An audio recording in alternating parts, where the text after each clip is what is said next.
Lorsque l'actualité s'affole, suivez Le Point sur Métropole. Le Point, tous les matins à 8h30, reprise 1h30. Le Point est patronné par des batteries Bosch. Bosch, indiscutablement la meilleure des batteries.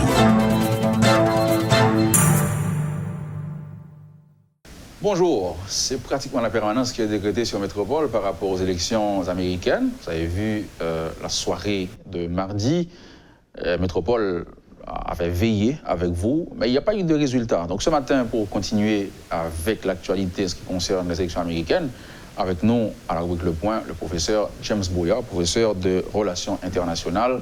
Professeur, bonjour.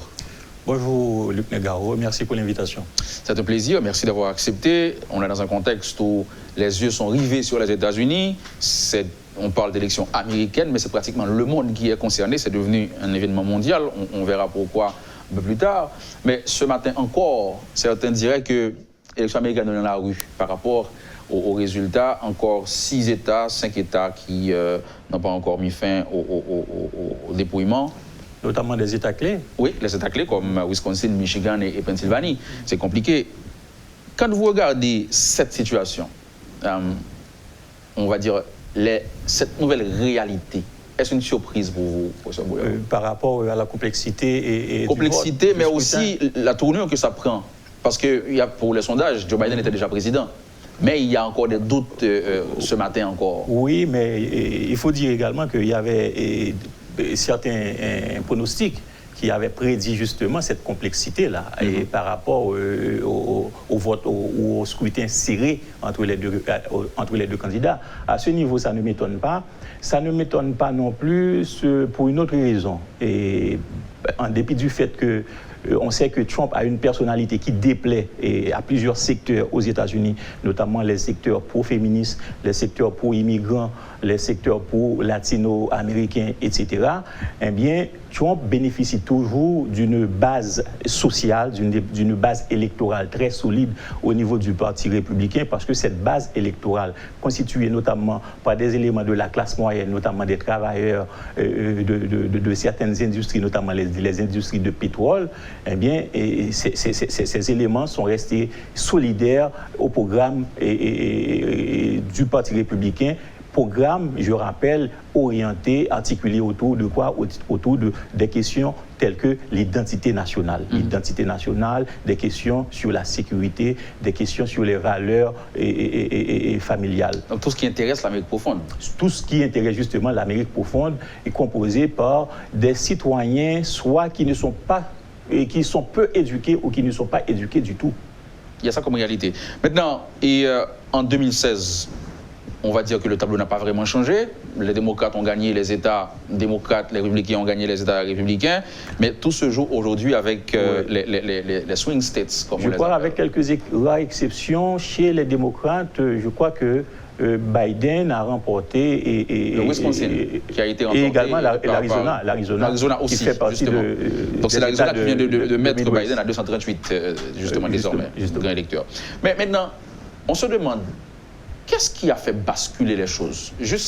Jusqu'en janvier 2020, Donald Trump avait le vent en poupe, Donald Trump avait une économie qui marchait, et puis il est arrivé le coronavirus. Est-ce que seul le coronavirus suffit vraiment à basculer les choses comme ça, ou bien il y avait déjà certaines appréhensions de la part de certains Américains par rapport à Donald Trump? C'est vrai que avant l'arrivée, l'émergence de cette crise sanitaire aux États-Unis et dans le monde, c'est vrai que le Parti républicain et Donald Trump pouvaient compter sur son bilan économique.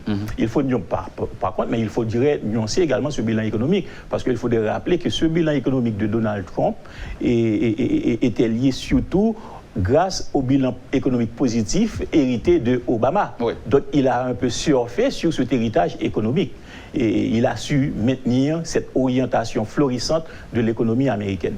Mais c'était sans compter justement avec l'émergence de cette crise sanitaire. Cette crise sanitaire qui est mondiale a été mal gérée par l'administration Trump.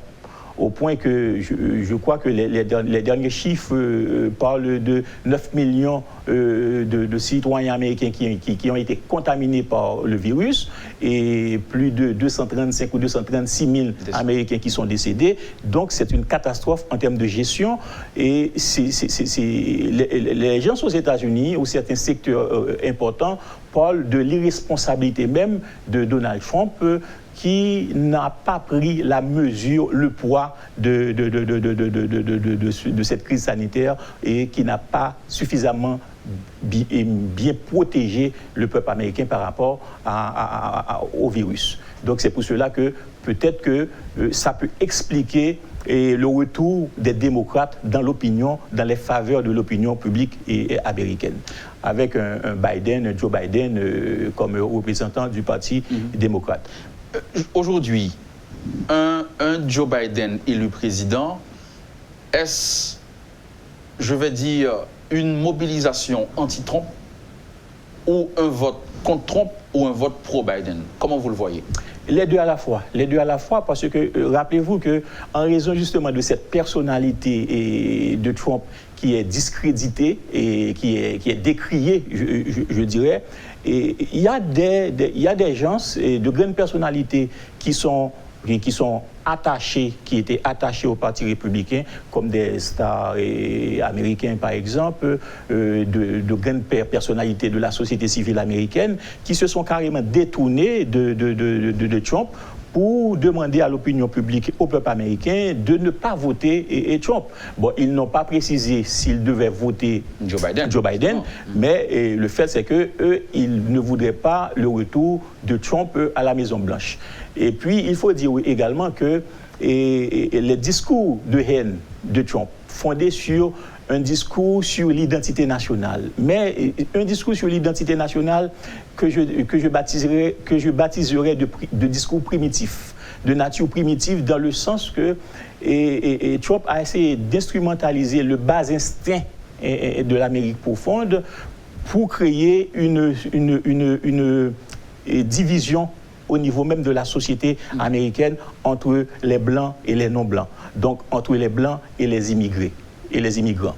Donc vous voyez, donc ce qui a occasionné quoi? Ce qui a occasionné justement le retour de la question raciale sur fond de violence policière qui nous a donné, par exemple, le meurtre de George Floyd et d'autres assassinats de Noirs aux États-Unis par des policiers blancs qui a occasionné, qui sont soldés par des émeutes dans plusieurs villes aux États-Unis. Donc c'est autant de facteurs qui ont influencé justement les tendances de vote dans l'opinion publique américaine, plus en faveur des démocrates plutôt qu'en faveur des républicains. Vous venez d'en parler, il y avait cette tension créée par Donald Trump, on le reprochait, ses discours, ses prises de position sur les tensions raciales, mais cette division a aussi fait peser beaucoup de menaces sur les élections. On a entendu des gens se préparer, des gens acheter des armes, on a entendu il y avait des préoccupations par rapport à ces élections. Bon, heureusement, aujourd'hui encore, il n'y a rien eu, et en termes de violence et tout ça, mais on n'a pas encore le résultat. Il y a encore tôt. Justement. Donc, cette division, cette tension, peuvent avoir des conséquences sur le poste électoral, professeur Bouillard. Oui, évidemment, parce que l'une des caractéristiques ou l'une des particularités de ces élections de 2020 aux États-Unis, c'est justement la radicalisation de l'échiquier politique américain à travers justement cette promotion de discours de haine, de discours de violence venant du Parti républicain, notamment de Donald Trump, qui fait que jusqu'à présent, Donald Trump n'est pas arrivé à se dissocier par rapport à certaines milices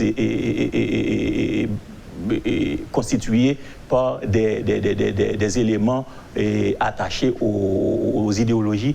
Les radicaux, si on dit. Les radicaux, je dirais les radicaux ou encore les ultranationalistes américains. Donc ce qui fait ces gens-là, ils sont très attachés à leurs armes. Et ils ont démontré ça et récemment, depuis le mois de juin, je crois, dans plusieurs villes aux États-Unis. Donc ces milices sont restées mobilisées et sont dans l'attente justement des mots d'ordre de Donald Trump sur le sort des élections aux États-Unis. Donc ce qui fait que les risques et les menaces de violence sont encore là, sont encore présents, et d'autant plus que il y a quelques heures, je crois, Trump, dans un dernier discours, il a annoncé vouloir saisir la Cour suprême. Il a revendiqué sa victoire. Justement, il a non seulement revendiqué sa victoire alors que le comptage des bulletins n'est pas terminé, mais il a menacé de saisir la Cour suprême et prétextant qu'il y a fraude du côté des démocrates. Donc, ce qui fait que la menace est toujours présente et les milices sont restées toujours mobilisées. Et on l'a vu quelques jours à la veille des élections, dans les grandes villes aux États-Unis, eh bien, les industries, les entreprises et des maisons, des propriétés se sont barricadées dans l'attente justement de cette perspective malheureuse, dramatique. Certains médias vont même jusqu'à parler, professeur Boyard, de 2 Amériques qui vont voter, enfin qui allaient voter hier mardi. Est-ce qu'on doit considérer que les États-Unis ont régressé en termes de tous les efforts qui ont été consentis pour créer une société plus ou moins unie après les batailles de 66 et tout ça? Est-ce qu'on peut considérer cela comme une régression, professeur? Oui, évidemment, on peut parler de régression au niveau de la démocratie, au niveau de la cohésion sociale. Et pourquoi? Parce que rappelez-vous que les États-Unis, c'est l'un des rares pays qui donne l'exemple d'une définition spécifique de la nation. À l'origine, lorsqu'on définissait la nation, on définissait la nation comme étant une communauté de sang. Une communauté de sang, dans ce cas-là, on faisait intervenir des éléments identitaires pour définir les éléments, pour caractériser les éléments composant cette communauté. Mais quels sont ces éléments identitaires? C'est la couleur de la peau, c'est l'origine raciale, la couleur de la peau, la langue, etc. C'est l'ethnicité, c'est les éléments identitaires qui composent cette communauté de sang. Mais par la suite, on est venu avec une nouvelle définition beaucoup plus appropriée justement pour caractériser la nation. Au lieu de parler de communauté de sang, on parle de communauté de pratique. Et les États-Unis représentaient justement cette définition-là de la nation qui était une communauté de pratique parce que c'était une définition qui ne se limitait pas aux éléments, aux caractéristiques identitaires tels que la race, la couleur de la peau, etc., mais qui englobait également une forme de la volonté de vivre ensemble et des pratiques culturelles, des pratiques politiques communes partagées par un ensemble d'individus d'origine diverses, d'origine différente. C'est justement cette forme de nation-là qui caractérisait les États-Unis et l'administration Trump est venue justement combattre justement cette forme et cette définition de la nation. Donc la cohésion sociale aux États-Unis a éclaté sous l'administration Trump et on ne parle plus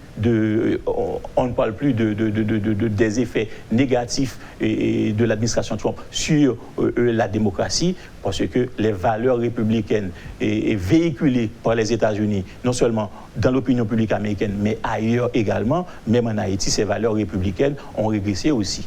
Donc il y a ça comme réalité.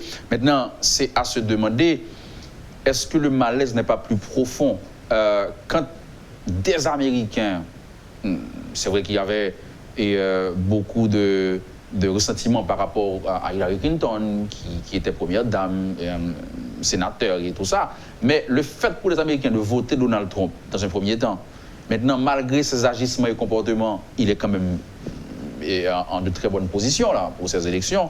Est-ce que le malaise n'est pas plus profond? Est-ce que vraiment, certains ne sont pas encore prêts à accepter cette réalité où les États-Unis peuvent accueillir tout le monde et créer cette grande communauté qui ne tient pas compte de racines, de races et de couleurs, comme vous l'avez dit? Est-ce que ce n'est pas un signe qu'il y a un malaise profond quelque part? Non, mais écoutez, et avec le temps, les États-Unis sont arrivés à modérer les tensions sociales. Mais les tensions sociales n'ont jamais disparu aux États-Unis. Elles étaient toujours là. D'accord, mais elles étaient toujours là, mais heureusement on pouvait compter sur des institutions démocratiques qui pouvaient justement modérer l'ensemble de ces velléités. Mais avec l'accession de Trump à la Maison-Blanche, c'était fini. Trump a ouvert carrément la porte à toutes sortes de velléités, de problèmes fondés sur les questions identitaires telles que la race, telles que le rejet des immigrants, le rejet des Afro-Américains, etc. Mais il faut dire également que Trump, dans sa perspective politique, s'est caractérisé par un double discours sur l'identité. Un discours sur l'identité orienté dans l'ordre interne des États-Unis, fondé sur une division entre les Blancs et les non-Blancs, mais un discours sur l'identité également orienté vers l'international, fondé sur, qui tente de changer la perception des Américains par rapport vis-à-vis des Russes. Vous voyez? Donc, Trump a essayé également au niveau international de trouver un nouvel ennemi identitaire aux Américains, et ce nouvel ennemi identitaire n'était plus les Russes, que les Américains avaient hérité comme ennemi identitaire depuis le lendemain de la Deuxième Guerre mondiale dans le cadre de la guerre froide, mais ce nouvel ennemi identitaire, c'était les Chinois. Ça, c'est au plan international. Et au plan national, pour revenir à ce qui nous concerne, eh bien, Trump a eu le temps, et durant ces 4 années passées au pouvoir, de développer ce discours sur l'altérité, sur le soi, c'est-à-dire les Blancs, et sur l'altérité, c'est-à-dire sur l'autre, les non-Blancs. Et les non-Blancs ont été qualifiés de toutes sortes de qualifications, telles que, par exemple, les Mexicains ont été qualifiés, et les descendants mexicains étaient qualifiés de violeurs. Et pour les Haïtiens, rappelez-vous le nom qu'on a, qui a été associé à Haïti, Chitol Country. Vous voyez? Donc, c'est autant de concepts qui ont eu des effets performatifs dans la conscience collective de cette communauté blanche qui était motivée par ces genres de soucis, mais ces genres de soucis qui étaient quand même modérés, qui étaient en sommeil justement, parce que modérés par les anciennes institutions démocratiques américaines. Maintenant, est-ce qu'on doit avoir peur pour les institutions américaines avec un Donald Trump à nouveau au pouvoir? Avec un Donald Trump encore au pouvoir, je crois que oui. Je crois que oui, parce que Donald Trump a carrément tenté de déconstruire les institutions démocratiques, et notamment les institutions autonomes, indépendantes aux États-Unis. Vous voyez l'influence nocive que Donald Trump a essayé d'avoir sur le système judiciaire américain. Il a essayé d'avoir le contrôle sur la Cour suprême, et en désignant, alors qu'on était à la veille des élections, un nouveau juge à la Cour suprême, faisant passer les juges pro-conservateurs de 6 juges et par rapport aux 3 juges qui sont pro-libéraux. Vous voyez? Donc, ce qui fait que Trump pense avoir le contrôle sur le système judiciaire fédéral, mais également sur le système judiciaire au niveau des États. Parce qu'il faut dire que s'il y a 50 États, il y a au moins 50 cours de justice suprême également au niveau des États. Et sur les 50, Trump a le contrôle sur 38. Mais avoir des juges pro-conservateurs, c'est une chose, mais deux choses, c'est... On n'est pas certain que ces juges vont vouloir également suivre les desiderata de Trump dans ses velléités de déconstruire le système démocratique américain Vous voyez? Donc il faudrait attendre pour voir quelles sont les décisions que ces juges vont adopter dans le cadre de ces saisines. Ils ont été nommés par Donald Trump, mais ils sont inamovibles, donc ils n'ont rien à craindre de Donald Trump. Peut-être qu'ils... Ils n'ont rien à craindre, mais c'est des gens qui partagent aussi les programmes politiques et les programmes idéologiques du Parti républicain. Il y a ça aussi. Mais il faudrait compter également sur l'importance de l'éthique et de ces juges. Mm-hmm. Maintenant, on parle toujours des institutions américaines, c'est-à-dire le président peut être comme Trump, vouloir faire son Trump, mais il y a toujours les institutions pour essayer de contrôler. C'est le pouvoir institutionnel qui est spécifique aux États-Unis, qui fait le contrepoids aux élus, aux personnalités qui sont élues. Mais la question, c'est pendant combien de temps encore on va pouvoir tenir ce discours par rapport à l'imprévisibilité de ce président. Voilà, c'est pourquoi que plusieurs secteurs auraient espéré ne pas avoir Trump plus longtemps à la Maison-Blanche. Donc il y a une vraie préoccupation. Mais je crois qu'il faudrait également faire confiance aux institutions démocratiques et américaines. Parce que jusqu'à présent, en dépit des interventions, des dispositions et néfastes adoptées par l'administration Trump, les institutions démocratiques ont quand même su tenir.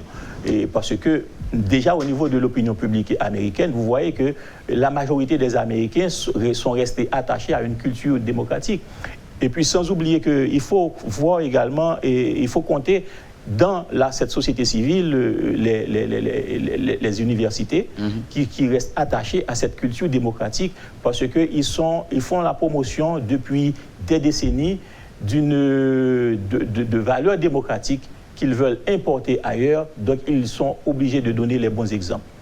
Et ils ont carrément inventé un champ disciplinaire en sciences sociales qu'on appelle la transitologie, qui est l'étude de la démocratie, pour dire que la transitologie, on parlera de transition démocratique à chaque fois qu'il y a une première élection, et que cette première élection donne lieu à d'autres élections successives. Et c'est l'un des points pour lesquels l'administration Trump reste attachée, peut-être reste solidaire au gouvernement haïtien. C'est sur ce point-là. C'est l'un des points. Parce que ils ont un biais scientifique. Ils ont un biais scientifique ils pensent que, pour parler de transition démocratique, il faut passer un ensemble de tests. Et parmi les tests qu'il faut passer, c'est d'abord le test des élections. Des élections successives. Il faut des élections successives. Et puis sans oublier que ce sont, du point de vue historique et culturel, ce sont des gens qui sont restés très attachés au parlementarisme également. Voilà pourquoi ils réclament des élections au niveau du Parlement. Donc sur ce point, je crois qu'il n'a pas vraiment à craindre pour la démocratie américaine, parce que la démocratie américaine peut bénéficier d'une base culturelle très forte. Les yeux sont rivés sur les États-Unis, c'est le monde qui regarde les États-Unis parce qu'il y a des enjeux. Et justement, professeur James Boyar, après la pause, c'est l'aspect qu'on va aborder à l'émission ce matin. Vous recevez la rubrique Le Point de Métropole avec nous ce matin le professeur de droit international James Boyar. On essaie de comprendre ce qui se passe aux États-Unis actuellement, mais par rapport au reste du monde, c'est cet aspect qu'on verra après la pause. Merci de rester avec nous. Le Point est patronné par des batteries Bosch. Bosch, indiscutablement la meilleure des batteries. Merci de votre fidélité. La rubrique Le Point de ce matin, on parle élection américaine, enjeux, et c'est le professeur de droit international, James Boyar, qui est avec nous. Professeur, il a été reproché à Donald Trump sa politique étrangère. C'était peut-être l'une des faiblesses de ce président. Est-ce que, d'abord, vous êtes de cet avis? Non, oui. J'ai un avis plus nuancé sur la question, justement, parce que rappelez-vous que je suis également enseignant, non seulement enseignant, mais je suis chercheur en relations internationales. Okay. Donc j'ai eu l'occasion également de faire des recherches sur la politique étrangère de Donald Trump. Vous voyez, et les résultats que j'ai obtenus me permettent d'avoir un avis plus nuancé sur la question par rapport à l'opinion dominante sur cette question. OK. Mais maintenant, aujourd'hui, c'est le monde qui regarde les États-Unis à travers ces élections. Vous vous dites que si on a encore un Donald Trump, est-ce que ça peut aider les États-Unis au niveau international ou un Joe Biden serait préférable? Bon, il faut voir, et il faut poser la question autrement, peut-être, parce que d'abord, il faut se demander pourquoi les autres États, notamment les puissances régionales ou les autres puissances rivales des États-Unis, sont autant intéressés à ce qui se fait actuellement là, aux États-Unis. C'est un peu normal, pour deux raisons. D'abord, il faut rappeler que les États-Unis, c'est la première puissance économique et politico-militaire au monde. Donc, en tant que première puissance économique et politique, et politico-militaire, les États-Unis ont la capacité de générer un effet gravitationnel des autres États vers la politique étrangère et américaine. Vous voyez? Donc, ce qui fait que les autres États défendent assurément des intérêts géopolitiques, voire des intérêts économiques qui peuvent rentrer en collision avec les intérêts américains. Donc voilà pourquoi ils sont obligés de s'intéresser à tout changement de régime, tout changement de gouvernement au niveau des États-Unis. Ça, c'est la première explication pour expliquer justement cet intérêt des élections de 2020 pour le monde, notamment pour les puissances européennes, la Chine et la Russie, etc. Mais il y a une deuxième raison plus conjoncturelle. La deuxième raison, tu l'as évoqué tout à l'heure, c'est en raison justement de la politique, de la posture de la politique étrangère conduite par Donald Trump depuis son accession à la Maison-Blanche en 2017. Une politique étrangère qui a été caractérisée par quoi? Qui a été caractérisée par une tendance à la déconstruction du système international à travers le désengagement américain d'un ensemble d'accords internationaux qui apparemment étaient favorables, étaient nécessaires pour la coopération internationale, tels que l'accord de Paris sur l'environnement. Okay. Ce matin, c'est officiel, les États-Unis sont sortis de l'accord de Paris. L'accord de Paris sur l'environnement, l'accord de Vienne sur le nucléaire iranien, un ensemble d'accords commerciaux préférentiels et d'accords commerciaux de libre-échange, vous voyez, sans oublier que Donald Trump n'a pas raté d'occasion pour critiquer le multilatéralisme onusien aussi bien que le multilatéralisme que représente l'OTAN. Vous voyez, c'est autant d'arguments que même les alliés des États-Unis, les alliés traditionnels des États-Unis utilisent pour justement justifier leur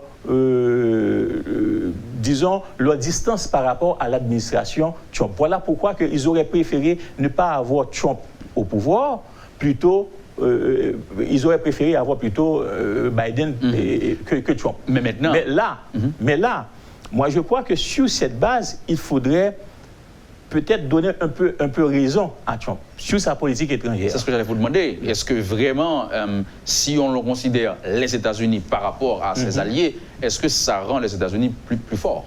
Est-ce que c'est un intérêt vraiment américain? Pourquoi Trump est venu avec ce discours-là et Make America Great Again? C'est parce qu'ils ont un souci avec le déclin des États-Unis. Mais ce discours autour du déclin des États-Unis, c'est un discours qui date de 30 voire 35 ans.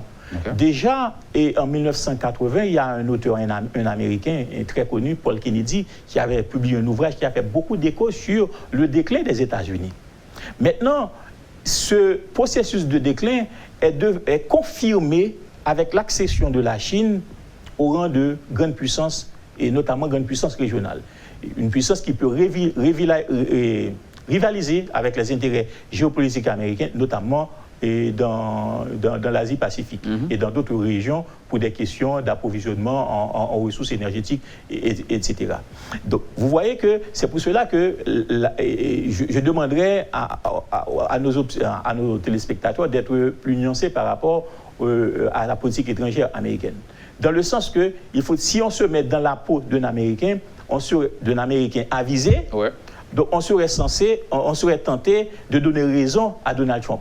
Déjà, comme bilan positif, le fait pour Donald Trump de menacer ses alliés européens d'un retrait au sein de l'OTAN Pourquoi? Parce que depuis la création de l'OTAN, je crois en 1949, eh bien, le fardeau, la responsabilité de la sécurité internationale, notamment de la sécurité de ce continent, de cet ancien continent, le financement de l'OTAN, eh bien, ce fardeau est sur le dos des États-Unis. Donc le fait pour Donald Trump de menacer ses alliés de se désengager sensiblement, eh bien, a eu des conséquences heureuses pour les États-Unis et également pour l'Europe, parce que les États européens ont accepté de financer davantage l'OTAN au point qu'ils ont augmenté leur financement à plus de 180 milliards de dollars. Vous voyez? Donc il y a 180 milliards de dollars qui sont sortis sur le dos, qui sont sortis dans le budget, sur le dos des Américains. Donc c'est une bonne chose. Mais ce que les Européens ne comprennent pas ou refusent de comprendre, c'est que le fait pour les Américains, notamment pour l'administration Trump, de se désengager d'un ensemble de régimes internationaux tels que le régime international sur l'environnement, des régimes internationaux sur le commerce, etc. Ce que cherche l'administration Trump, qui pour ma part est inspirée par une école de pensée en relations internationales aux États-Unis, qui est le courant néo-réaliste, et même une sous-école de ce courant néo-réaliste qu'on appelle le néo-réalisme offensif, aux États-Unis, qui invite l'État hégémonique, c'est les États-Unis qui est la puissance hégémonique, qui évite l'État hégémonique en situation de processus de déclin, de faire en sorte de limiter ce qu'on appelle la décroissance de son taux de puissance.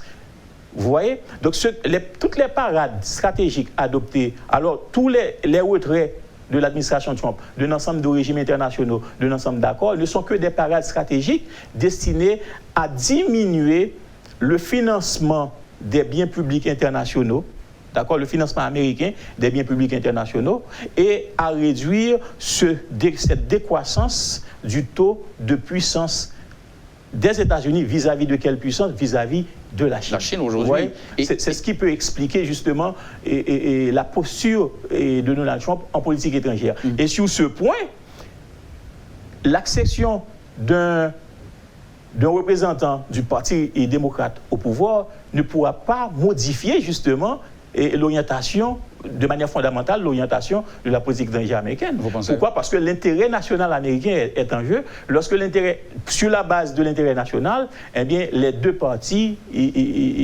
conçoivent l'intérêt national de la même façon. Vous voyez, peut-être que avec une administration de Joe Biden, peut-être que Joe Biden pourra mettre de la forme, vous voyez, mais de manière fondamentale, la politique étrangère de Donald Trump consistant à réduire le financement américain d'un ensemble de fournitures de biens publics internationaux, tels que la sécurité internationale, tels que l'aide internationale, vous voyez, et tels que la production d'un ensemble de normes internationales et le fonctionnement des institutions internationales, eh bien, cette politique étrangère va devoir rester dans cette orientation. Mais maintenant, il était question, il y a quelques mois, que les tensions entre les États-Unis et la Chine pourrait être défavorable aux États-Unis, selon les préoccupations qui existaient à cette période. Défavorable en termes de commerce. Défavorable en termes de commerce. Mais non, écoutez, ce qu'on reproche de manière officielle à la Chine, je parle des Américains, ce que les Américains reprochent à la Chine, c'est cet écart, c'est ce qu'on appelle ce déséquilibre de la balance commerciale qui, depuis 2016, lors de la campagne de 2016, Trump avait précisé qu'il y a un écart de plus de 400 milliards de dollars de déséquilibre en faveur de la Chine. Vous voyez, voilà. Donc, ce n'est pas étonnant qu'une fois arrivé au pouvoir, Donald Trump a essayé de mettre un frein justement à certains accords, notamment sur la sidérurgie et sur certains produits importés de la Chine. C'est pour réduire justement ce déséquilibre de la balance commerciale entre la Chine et les États-Unis. Maintenant, sur ce point, je crois qu'il est il a plus ou moins réussi son coup. Maintenant, mais évidemment, il n'a pas visé uniquement la Chine. Il a visé également d'autres États alliés tels que les États de l'Union européenne et même le Canada. Vous rappelez qu'il a voulu renégocier même l'ALENA. Oui, c'est vrai. Maintenant, se focaliser sur la Chine et pas négliger, mais peut-être même aller vers la Russie, est-ce qu'il n'y a pas, est-ce que ça ne peut pas constituer une faiblesse quand on considère, comme vous l'avez dit depuis la Deuxième Guerre mondiale, la Russie était l'ennemi pour les Américains. Est-ce que d'un coup ça a changé ou Donald Trump a créé une brèche aujourd'hui avec son comportement par rapport à la Russie? L'idée de changer l'identité nationale américaine sur le plan international en donnant à l'opinion publique américaine un nouvel ennemi identitaire, l'idée était extraordinaire. Parce que cette idée est fondée sur des faits objectifs. Okay. Et ces faits objectifs ne donnent plus la Russie comme puissance rivale immédiate des États-Unis. Ces faits objectifs donnent la Chine comme puissance et rivale des États-Unis. Donc c'était justifié de vouloir changer l'identité nationale américaine au plan international et de changer et de substituer l'ennemi identitaire russe pour l'ennemi identitaire et chinois. C'est une bonne chose. Mais le tort de l'administration Trump, c'est de ne s'être pas donné le temps qu'il faut, ou encore de n'avoir pas donné à l'opinion publique américaine le temps qu'il faut pour accepter cette nouvelle réalité. Et voilà pourquoi certains secteurs ont failli, ont accusé carrément Trump de trahison. Justement. Parce qu'ils se sont habitués à avoir la Russie comme l'ennemi identitaire. Maintenant, il y a une nécessité. C'est vrai, l'identité nationale n'est pas un élément fixe. On peut modifier l'identité nationale sur le temps. Par exemple, l'identité nationale dominicaine vis-à-vis d'Haïti, c'est une identité. Vous voyez que cette identité donne à la République dominicaine ou aux Dominicains les Haïtiens comme ennemis identitaires. Donc, ça a toujours été le cas. Avec le temps, avec une bonne politique de part et d'autre, on peut changer, les Dominicains peuvent changer leur identité nationale et le gouvernement haïtien peut également, avec une bonne politique de coopération, susciter ce changement de l'identité nationale chez les Dominicains. Donc c'est pour vous dire que une identité nationale peut évoluer. Mais il faut également donner à l'opinion publique nationale le temps qu'il faut pour accepter ce changement et dans sa conscience collective. C'est ce que Trump n'a pas su faire. Maintenant, par rapport à cette réalité, un Joe Biden élu président, est-ce qu'il va devoir vraiment agir comme un démocrate ou va-t-il devoir tenir compte de ces paramètres, de ces initiatives lancées par Donald Trump s'il veut bien passer dans l'opinion, par exemple, par rapport à tout ce que vous venez de dire? Une excellente question, une excellente question, et c'est là ma réserve par rapport à un retour des démocrates au pouvoir. Et moi, je dois vous dire que idéologiquement, je suis plus sensible au Parti démocrate. Okay. D'accord. Pas seulement en tant qu'haïtien, mais je suis plus sensible au programme du Parti démocrate. Mais par contre, moi, dans mon analyse, je trouve que le moment n'est pas opportun vraiment pour l'accession du Parti démocrate au pouvoir actuellement aux États-Unis. Tant par rapport aux enjeux internes aux Américains, tant et par rapport aux enjeux internationaux. Par rapport aux enjeux internes, l'accession des démocrates à la Maison-Blanche, Joe Biden va devoir d'abord gérer la crise sanitaire. Ah oui. Et rien ne dit que cette crise ne va pas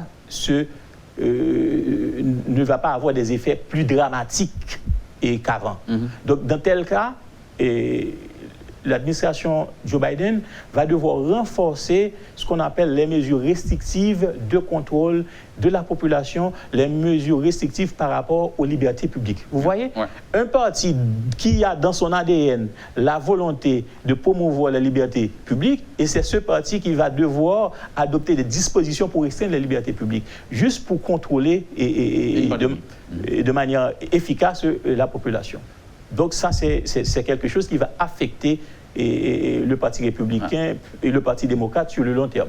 Ça, c'est au niveau interne. Mais au niveau international aussi, eh bien, comme je disais tout à l'heure, l'intérêt national américain étant, eh bien, un Joe Biden à la Maison-Blanche ne pourra pas modifier en profondeur l'orientation de la politique étrangère conduite par Donald Trump Ce qui fait que dans les deux cas, le Parti démocrate arrivé au pouvoir va devoir affirmer une posture plus républicaine que démocrate. Vous voyez? Et ce qui peut affecter l'opinion publique. Oui, la nature même du parti. La nature, voilà. Joe Biden risque de se retrouver rapidement face à des conflits très vite. Face à un dilemme.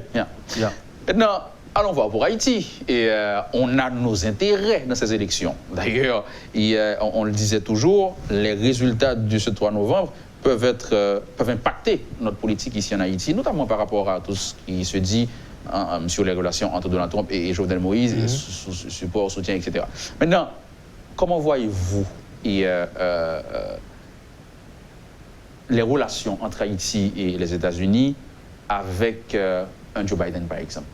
Avec un Joe Biden, moi, là encore, je vais avoir un avis nuancé par rapport au reste des Haïtiens qui sont pour la majorité en faveur de l'accession des démocrates au pouvoir, pensant qu'avec les démocrates, les choses vont aller mieux. Moi, je ne pense pas que la situation américaine va s'améliorer avec les démocrates au pouvoir. Au contraire, avec les démocrates au pouvoir, notamment avec l'administration Bill Clinton, ce sont les dispositions, les mesures adoptées par cette administration démocrate qui nous a conduits dans cet état de mal-être. Rappelez-vous le détournement des fonds de la CIRH, etc., les programmes de subvention des riz américains, des États du Sud américains, pour mieux rivaliser avec la production locale qui a carrément détruit notre production. Donc, les Haïtiens ne doivent pas s'attendre ne doivent pas attendre l'accession au pouvoir d'un parti démocrate pour espérer une amélioration de la situation interne d'Haïti. L'amélioration de la situation interne d'Haïti doit venir des Haïtiens eux-mêmes. Ça, c'est une chose. Mais deuxième chose, Haïti n'a pas de politique étrangère. Si Haïti avait une politique étrangère, ça se saurait. Haïti n'a pas de politique étrangère. Donc Haïti n'a pas de risque de défendre des intérêts qui pourraient rivaliser avec les intérêts américains. Déjà, écoutez, est-ce que Haïti a développé une politique étrangère vis-à-vis du Venezuela qui pourrait déplaire aux Américains? Non. Est-ce que Haïti a développé une politique étrangère vis-à-vis de la Chine ou vis-à-vis de Taïwan qui pourrait déplaire aux Américains? Non. Donc, en gros, Haïti n'a pas de politique étrangère qui pourrait déplaire aux Américains. Ce que Haïti fait, c'est seulement s'aligner sur les desiderata de l'administration Trump, de l'administration américaine, et au niveau international. Mais là, c'est tout l'enjeu. Maintenant, en termes d'enjeu, est-ce qu'il n'y a pas d'autres intérêts pour les Haïtiens?